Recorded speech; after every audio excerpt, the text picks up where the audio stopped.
Today, we're deep in the heart of Texas, stepping inside the beautifully layered Austin home of interior designer Shazalynn Cavin-Winfrey.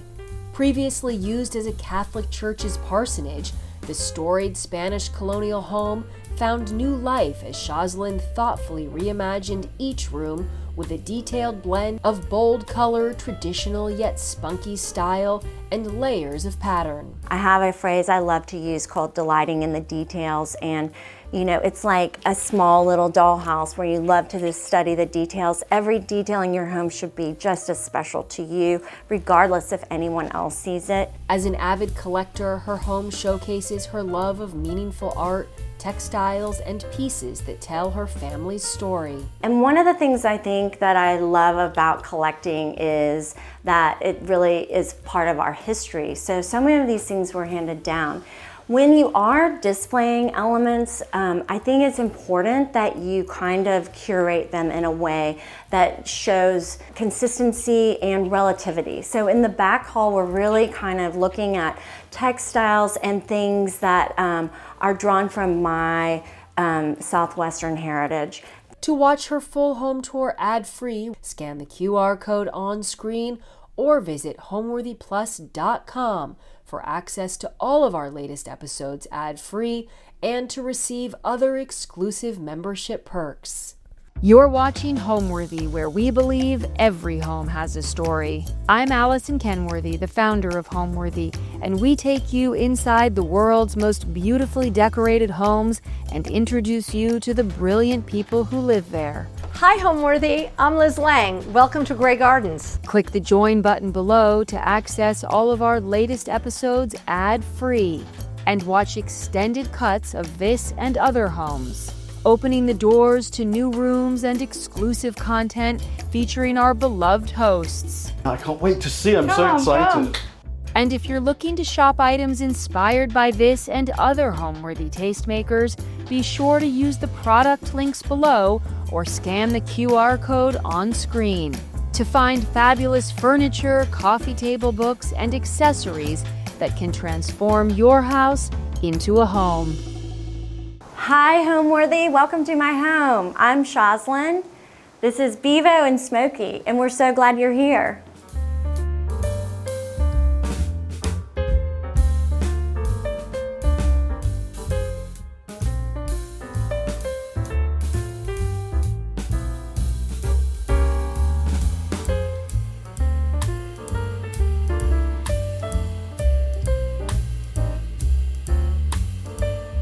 I'm Shazalynn Cavin-Winfrey, the lead designer at SCW Interiors. Welcome to Austin, and this is my home. I found this house on the internet. It came up on my phone as I was driving to a project in Connecticut one morning, and I bought it sight unseen. And it was the Saltillo floors that I grew up with in West Texas, the stucco exterior. I knew that it could be put back into its glory days. The house belonged to the Catholic Church. It was actually the parsonage where the bishop lived for 40 years. It was somewhat unplanned, but it was very serendipitous. So the house was really not a house or a home of sorts. It only had one bedroom for visiting clergy, and then the bishop lived upstairs. It was more of an institution used for events that the church would throw. In fact, the room that I'm sitting in currently was the dining room. Everything was set up for business, meaning there were lined parking spaces in the back and a ramp for a catering van. So you can only imagine that it felt very institutional. Lots of, if you can imagine, everything in the house looked like a church pew. Everything was dark wood. There were metal grills on the ceilings, and it was quite institutional. But we restored many of the things in the house to bring it back to make it more of a home for us. I think that one of the most important things that I tell people is the house will tell you what it wants, and also to be aware of the natural surroundings. I think that for me, the house, it obviously came with some pieces, but I always think that if you are true to the nature of the home and what the house can hold and carry, you're always going to have an amazing outcome.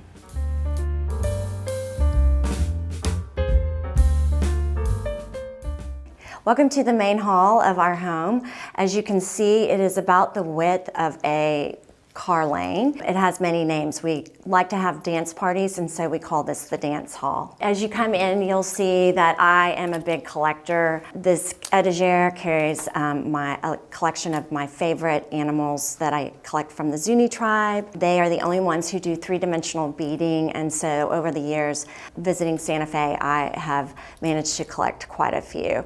And don't forget, we have cowbell, because you can never have too much of that. As you enter this way, you see that we have this amazing niche that was original to the home, and the bishop obviously might have put something here that was really special. I have our special angel and a sort of altar of things that I feel are important to my family. This sweet angel is by one of my favorite artists up in DC, but one of my favorite artists. She's done sculptures of the kids that you'll see in my living room, but she really is, I love that she uses mixed media, includes old textiles, which you'll see is one of my favorite things. And again, it's an angel, so it just felt really important to put her there. So she guards our house. Continue entering. This is probably my favorite painting that we commissioned by Erin Cohn. Erin is an uber talent, and we were able to catch her when she was young, painting me without a head and my two small children. This piece used to hang in Santa Fe, but it's traveled with me to all our homes, and me wearing my mom uniform, white shirt, skirt, and clogs. The house obviously was calling for rugs that were indigenous to this time and the style of the home, the Spanish Colonial. And so we have these tribal runners, and this hallway is so long, so we actually have 3 of them.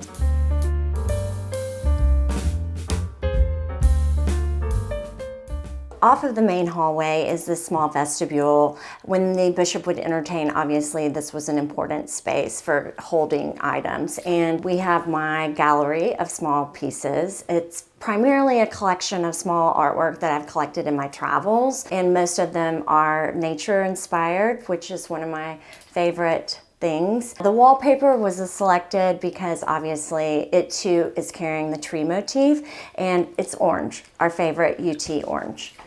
In the powder room off the main hallway, I love to take a piece of furniture and reimagine it as a vanity. And this piece is made with the bone inlay, the teak with the bone inlay. And I thought it would be fun to continue this theme and use these Moroccan sconces on either side of the teak mirror.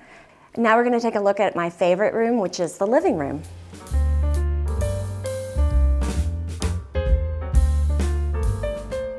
So this originally was the dining room of the home, but it had just this amazing light, and so I had to do a swap, turn it into the main living room. And obviously we spend a lot of time in this room.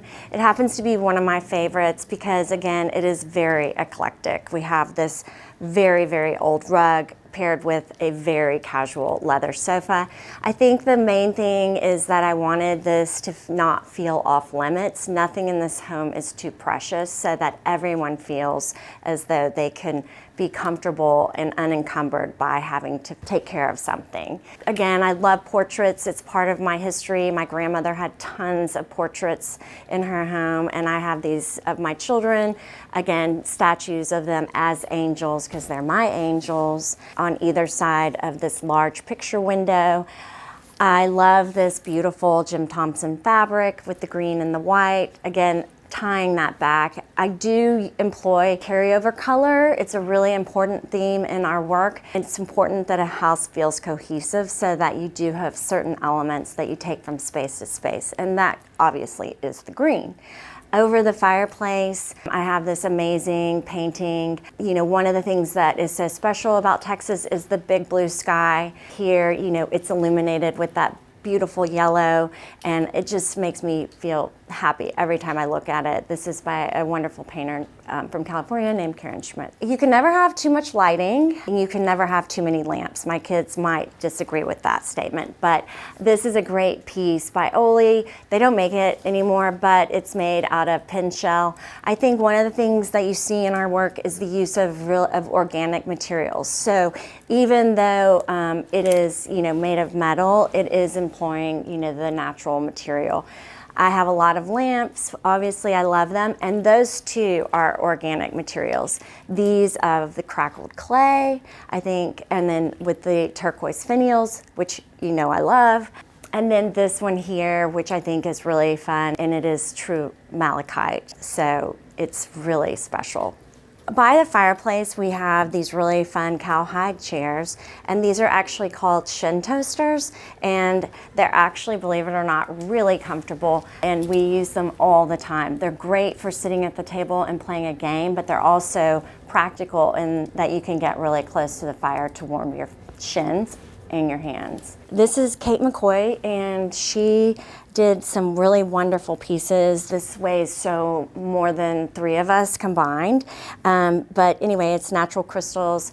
I love anything organic, and my daughter, was really into crystals and crystal healing. You'll see them throughout the house as well.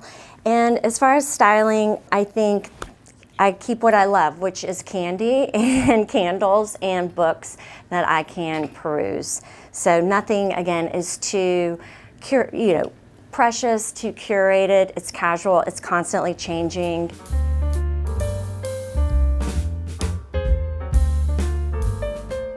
So welcome to my kitchen.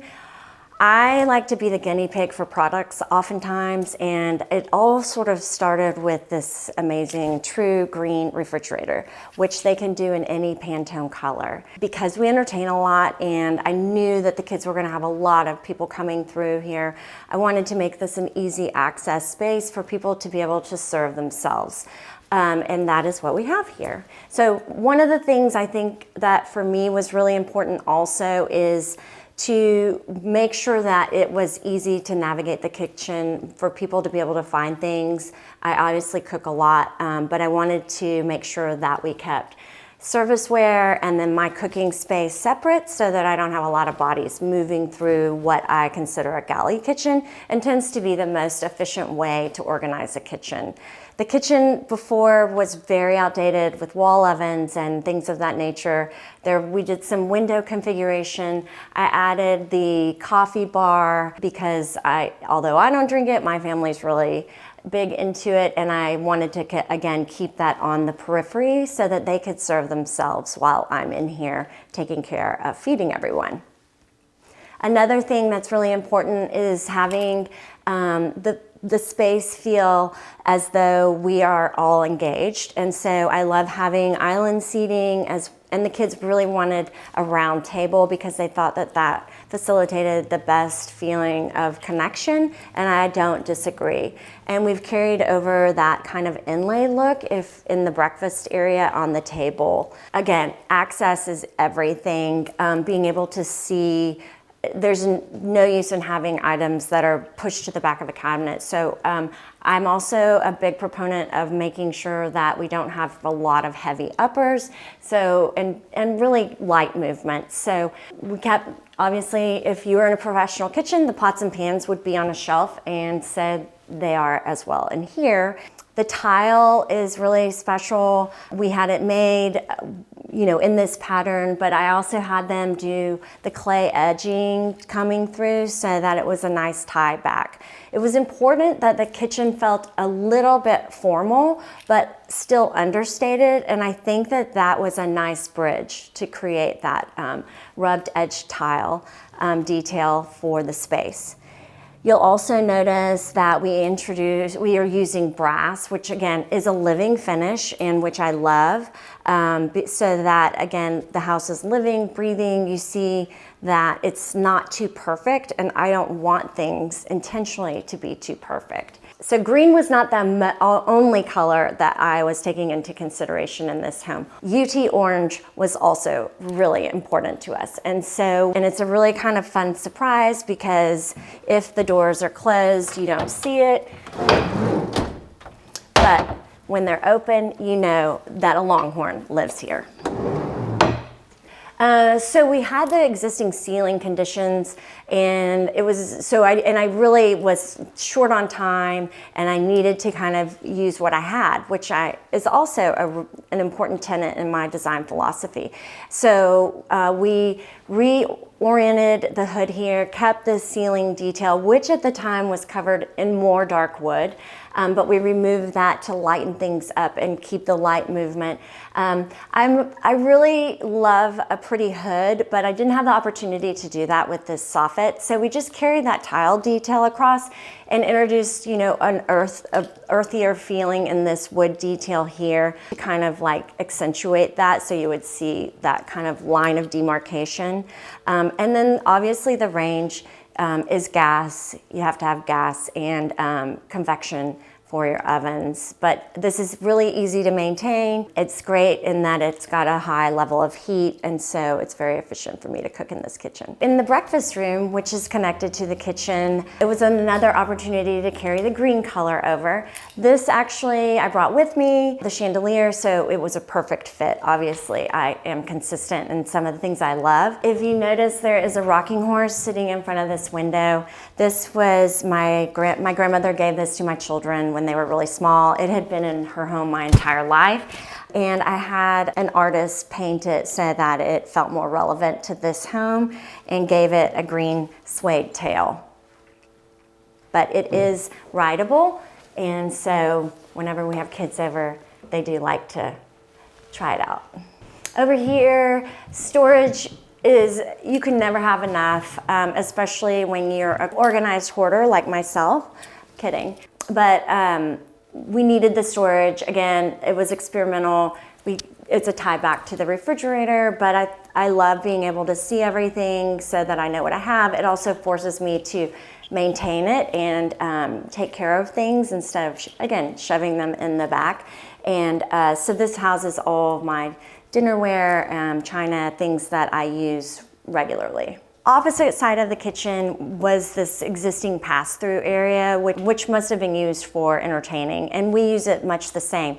I kept a sink, ice maker, a separate dishwasher. So again, this is a self-service home. I want people to be able to help themselves as well as be able to take care of things that need to be taken care of.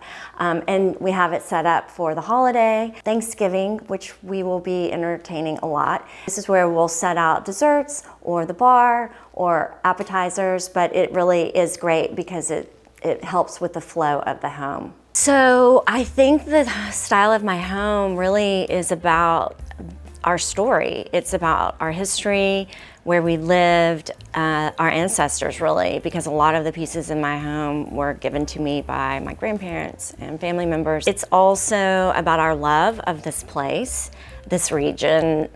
I'm originally from New Mexico, so you'll see a lot of influence in the home of the places that really speak to me. And I thought it was important to pay homage to the places that have really supported me in bringing us to this place. My collection is very eclectic. One of the tenets of my design practice is really convincing clients to use what you love and also use what you have, because a fresh lens can make something that may feel very tired to you feel very relevant and become a very important centerpiece in the home. I also am a true lover of art, and I don't think, while my collection is very eclectic, I encourage people to collect pieces that speak to them. And every piece in my home has a story and why it spoke to me. I do try to convey that in our projects as well.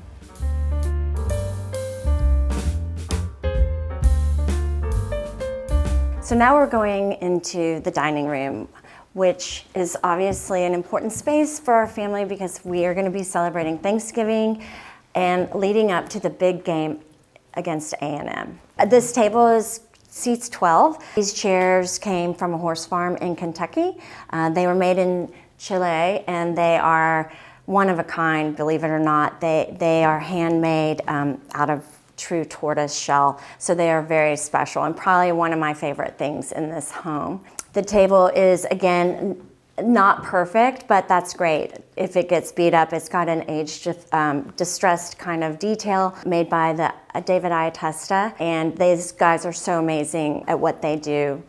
The chandelier, if you notice, is also raw crystals. It too is one of my favorite things, and probably, you know, one of the most special pieces that we have in this home, because, you know, the crystals were not carved, but were left in their raw form, and I think, you know, it's kind of like a home. The table is set, as I mentioned, for the big A&M UT game that takes place after Thanksgiving, and we do a game in our family when we are celebrating, where we take a card that says I am thankful for, and we write down what we are thankful for, put it in a bowl, in an envelope, without your name. And then we pass the bowl around, you draw a card, and we all try to guess whose card, who wrote what it is. And it ends up being very funny because some people make it that way, and it can also be a little off color.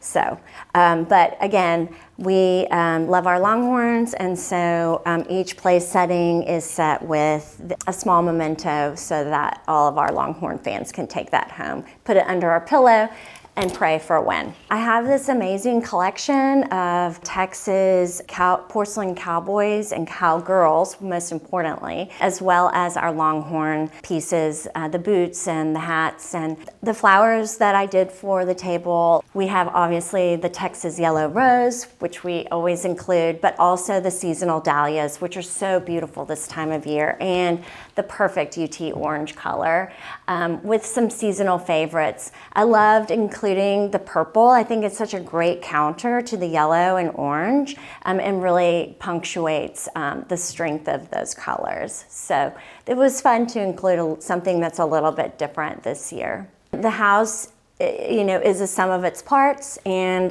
there are a lot of pieces that we brought with us that we needed to fit, and this happened to be a niche for TV, and so we removed it and put, you know, a great piece that I bought in New Orleans many years ago. And it's layered in with the pieces that I love from my grandmother, collections from her Staffordshire, which I've added to a little bit over the years. But again, you start to see, you know, the kind of theme of things that are going to happen in my house. I guess it becomes a little predictable. But the wallpaper was really kind of a great launching point.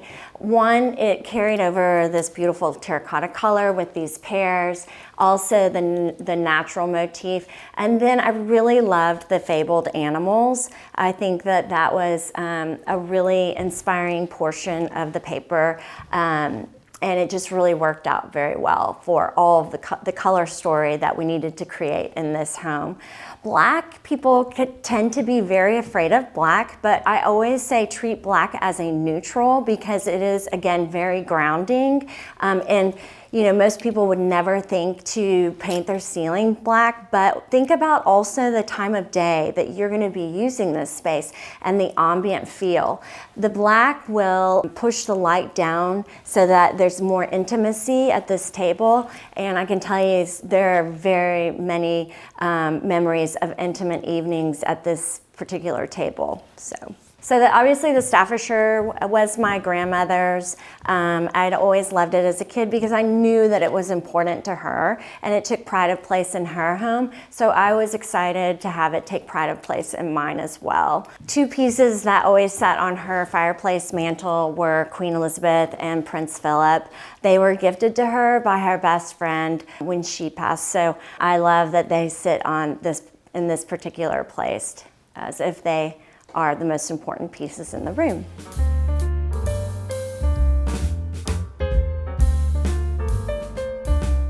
Off the main hall is my daughter's bedroom. In this room, you'll see that we used a grid wallpaper and complementing fabric for the space. And it may feel a a little bit of a shock considering that the house is more traditional in nature, but I felt like it was important to introduce something a little fresh, modern, and hip for her space. Also, I love the element of surprise that this creates.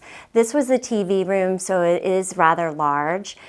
We had a lot of artwork that we were able to layer into the elevations. Some of it is hers, some of it we collected in our travels, but I think it's fun, young, and fresh. It also really packs a punch, having this very large bed in this, with the canopy in the room. We needed to create that visual, bringing the eye up to elongate the space. On this wall, you'll see this really amazing collection of French ribbons from a French ribbon factory that I purchased many years ago. It's a large catalog. We carefully took the ribbons off of the pages where they were inventorying and had them framed. So again, mimicking that grid detail that you see on the walls, but in a different way. The French Lissaire ribbon has always been a favorite of mine. And again, I love the color, the pattern. It draws you in. You want to inspect it. You want to study it. It's interesting. And again, a little element of surprise. The space is grounded by this really large, very bright, colorful rug. You start to see that the patterns in the rugs are, again, they are tied back to the history of this house. It is a Spanish Colonial. These feel, you know, a little more tribal, a little more native and organic. But it is a fun play on the color. And I think one of the things that I love to do is really play with scale. Scale is very important in how you use it in a space and how you layer it in. Had I chosen a grid rug or a rug with a similar scale to the walls, it would have felt very frenetic. So it was important to ground the floor with something that had a much larger, broader pattern. So that's also something, I mean, you'll see in our home. I love custom lampshades. I also love, again, the vintage textiles. And so I have a ton of Uzbek pieces that I've collected that are vintage, and we used this one to create these special lampshades. And don't forget the finial detail. I think every detail matters. And I have a phrase I love to use called delighting in the details. And you know, it's like a small little dollhouse where you love to just study the details. Every detail in your home should be just as special to you, regardless if anyone else sees it. So I love to use small details like that throughout. You might notice that there are a lot of pillows on this bed, and I will tell you that that is not something that I typically subscribe to. I hate seeing pillows on the floor. However, COVID opened my eyes to the need to have more pillows on the bed because we were working, studying from different locales, and we really needed the option to have that flexibility. One thing I do like to see on a bed, and we'll look at that in other spaces as well, is the use of layering it in a way that doesn't feel so contrived. If you notice, most pictures you see in magazines, you know, the pillows are stacked from the back to the front. I think it's really fun to take them and turn them flat and kind of create like a Princess and the Pea effect. So when you're doing pillows, just think about different options. I'm also a huge fan of the bolster because I think, again, it is such a practical way to change the shapes and vary things in different ways. I have a lot of different bedding that I swap out. She happens to be coming home today, and so I know that she loves yellow, and I love the yellow also, but depending on the season, we'll transition this from a green to, you know, different moodier values.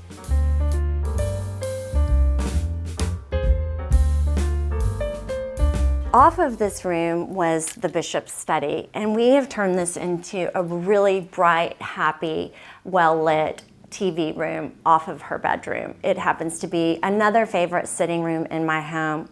If you notice, the rug is a play on the same color as the rug in her bedroom, but we brought the scale way down so that the room felt a little bit more intimate because it is much smaller. On the walls, I use this awesome make-like wallpaper, and it is the cactus, which again feels like home and is obviously something that's native to the area. We have a great sofa stripe pattern, a small scale on the ottomans.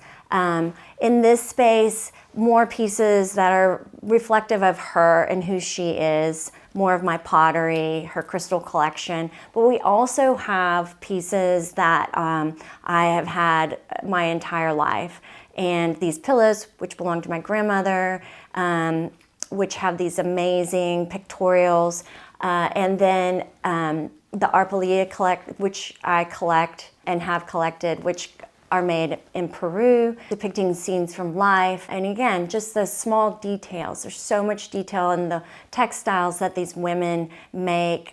I did always want to be a designer. I think designers are born, if I'm quite honest, similar to artists. I think it's in your nature to collect, to curate, to display. And I think I happened to get here in a very circuitous route. I pursued a career in cooking. I went to the Culinary Institute of America after college here in Austin, and I was a chef.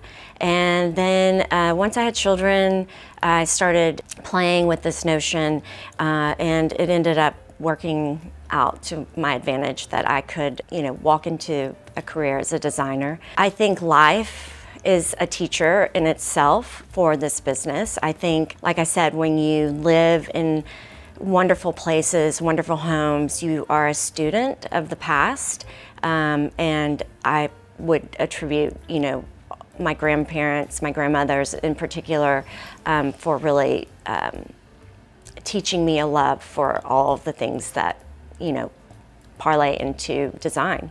I believe a home should be about the individuals that inhabit the home and their story.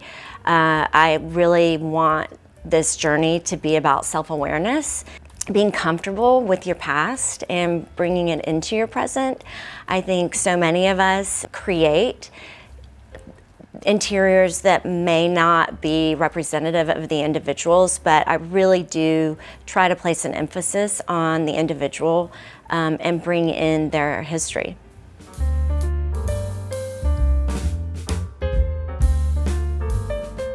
So off of my daughter's bedroom is this really special Jack and Jill bathroom. Special to me because the tile is made by a local artisan out of Wimberley, Texas, who does these amazing acid washes. And in here we did floor to ceiling in all 3 rooms of the same glorious turquoise colored tile, which I absolutely love. They're very simple spaces, but they feel very grounded and earthy. Again, really what this home is about. I love the way that we mixed elements in here. We did these custom vanities. We did a dual finish, so we used paint and a natural wood. And then I had these wonderful custom concrete sinks made by also a local artisan, so that you kind of had that movement in the materials. And I thought that was really important, that you've got that kind of movement in the stone and the tile. On the lampshades, you'll notice I had these made out of a marbled material, again, playing after all the colors that you see coming through naturally in the materials. And then we paired it with something that, again, is very graphic. So the mirror, while it is natural wood, is kind of punctuating the fact that everything around it is very kind of soft and grounded, but then here we go with something graphic.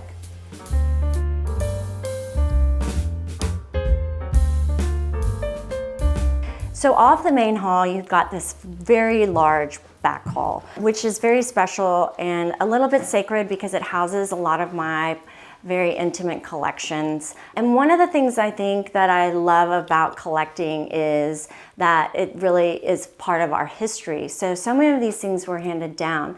When you are displaying elements, I think it's important that you kind of curate them in a way that shows consistency and relativity. So in the back hall, we're really kind of looking at textiles and things that are drawn from my Southwestern heritage. Having been born in Roswell, I've always loved the Native American arts, and this space, is really very aligned with those things that I have collected. You see the dolls, my Native American dolls, which are framing this very interesting obviously handmade textile. But another thing that I love to employ is shadow boxes. I think, there is a sense that things can get too cluttered, but when you use a shadow box or even something to display the pieces that are small in nature in a collected way, it starts to feel a little bit more uniform. And I do have them all over the house because the small pieces really warrant that. And in this one in particular, it's my micro mosaics that I've always adored, and with some small pictures of special family members. I have always loved needlepoint samplers, and if you look at like what they were about, it was about teaching women, young girls, the skills. And so I have collected amongst textiles needlepoint samplers through the years. I particularly love these for their coloration. Some of them would have little details at the top, but these I think are special in that you can kind of see here, 1936, she was really practicing, different ways to express herself. And I think that's really what this is about, is self-expression. On this wall, we have a painting by Justin Gaffrey. I bought this on a trip down to Florida. Justin also was a chef, and is now a very well-regarded, highly regarded artist. I fell in love with this because I love patriotism, and it's called This Land Is Your Land, obviously. And I used to hang in my son's bedroom. And Justin's just a really great human. He did an entire series of hymns, and he's painted all the words on these pieces of aluminum. And when my son was little, we would sing this to each other and talk about from the redwood forest to New York and everything that is in between, because I really love this country, and I am glad that my children did too. He signed the back of it with his handprint and said, to Shaz and her family, life is good. And indeed it is.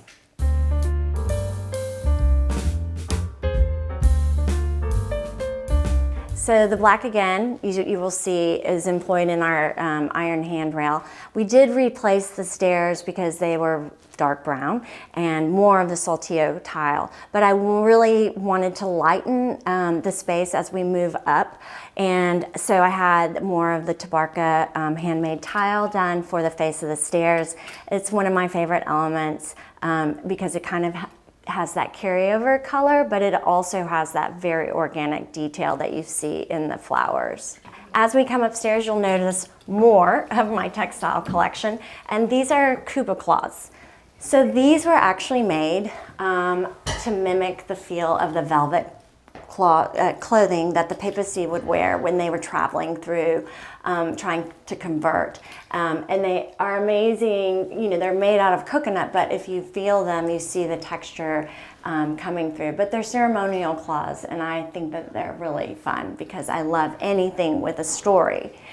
On this wall, this is a piece that my grandmother made. Again, she was just really crafty, and I think it's really fun that she included necklaces as well as a doll of her two daughters and the vintage dresses. 1961, so it's older than me.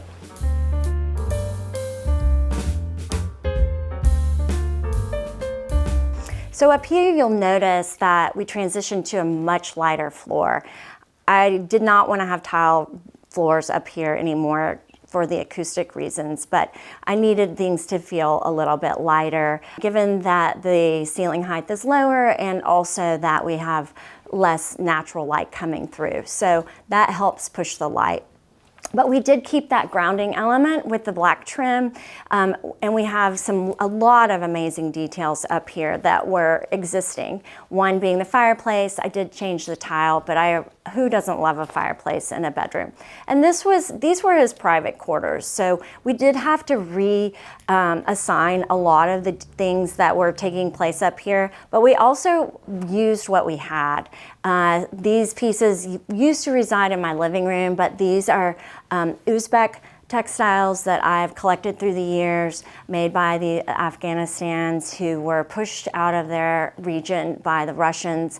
And they're important because they have hints of Russian roller cloth, which dates them to that period. And that is that small floral amount. So you can imagine they lost their herds, but they were still using their time wisely and creating other methods to create textiles out of these small pieces of cloth. And so I just love that, again, they have a story, and it was women being resourceful. The bed I had, the Italian side tables, again, they're these wonderful demi-lune specimens. The space is so large, and so was important to use what we had. You'll notice there are also more collections of vintage art over the windows with these hand-carved amazing wood frames, also Spanish or, in nature. So everything does feel a little connected and not off register with what the house is calling for. I love to lean. It's a somewhat newish thing for me. I don't have any problem leaning art. I was obviously running out of wall space, and I was committed to capturing that one last textile, but I also fell in love with this beautiful Spanish mirror that is very, very old. And so I also felt like this was a little less predictable than walking in and seeing something on center. It pulls you in because it makes you actually want to understand what is going on there. So by layering this and taking things not off center and not necessarily symmetrical, I think it just makes things a lot more interesting, and it gives them space to breathe on their own. So one of the other things that I love is to have lamps that aren't necessarily matching, because I prefer asymmetry over symmetry, because I think it is a more thoughtful approach to the process. So here you'll notice that we have the taller lamp as you enter the space, and then a smaller one, but we've matched the fabrics on the shades.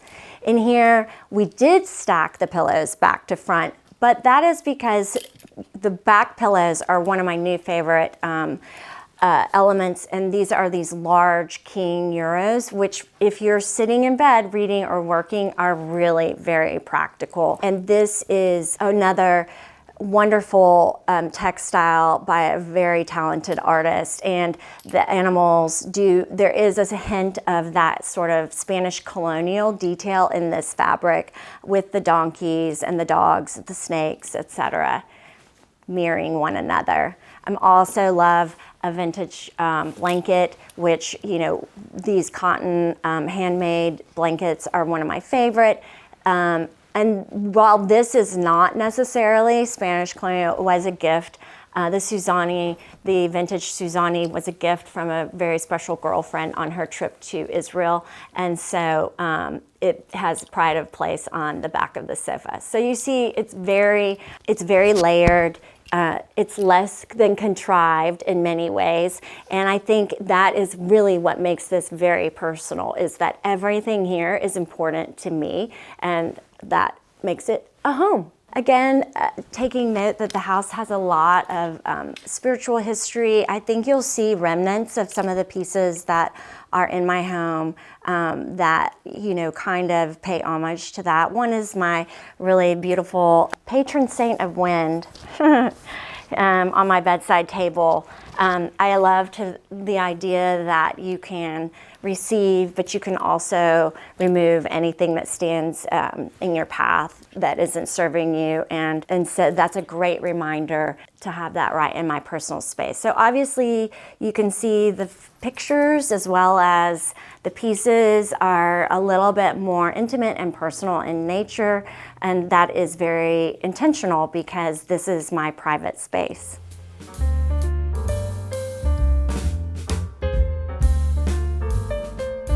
This is the master bath. It is probably a little bit unexpected because it has, again, a clay tile, but the motif of the tile is this beautiful sun, which is really indicative of the Spanish Colonial. We have this green piece Again, the carryover, while everything else in the space is black and white. But it is a very simple space. I've got my angels, which are very special to me. This was a piece that was in my grandmother's favorite powder room, and then this piece, this flying angel, which I've always loved. And then the shower is, I think, somewhat interesting in the sense that it is kind of a wet room with a bathtub and the shower combined, so that it keeps the space feeling really kind of open and much larger.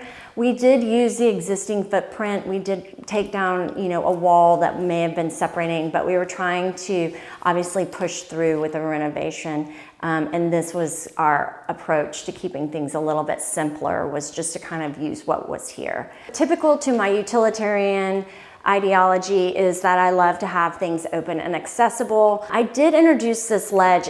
It has two functions. One is that because we did wall-mounted faucets, it was important that we insulate them because this is an exterior wall. So creating the ledge allowed us to do that. But it also is a really practical use of this space to create additional countertop space so that things don't feel cluttered. And I really love this particular detail, and we've used this detail in lots of our projects, and it's one that I would use probably universally because I do think it is also nice not to have everything on the same elevation. It really draws your eye upward, and it creates some additional visual interest. It creates also this really nice termination point for the tile. So while we do have medicine cabinets, occasionally you'll see that this is very easy to access items that we need to have on hand. So this house I love. My children do love this house. It's probably the only house we've ever owned that they really feel a connection to. I think my happiest times in this home are when it's full of my family and people, and there's laughter and there's joy. When I'm cooking a big meal, when our table is full.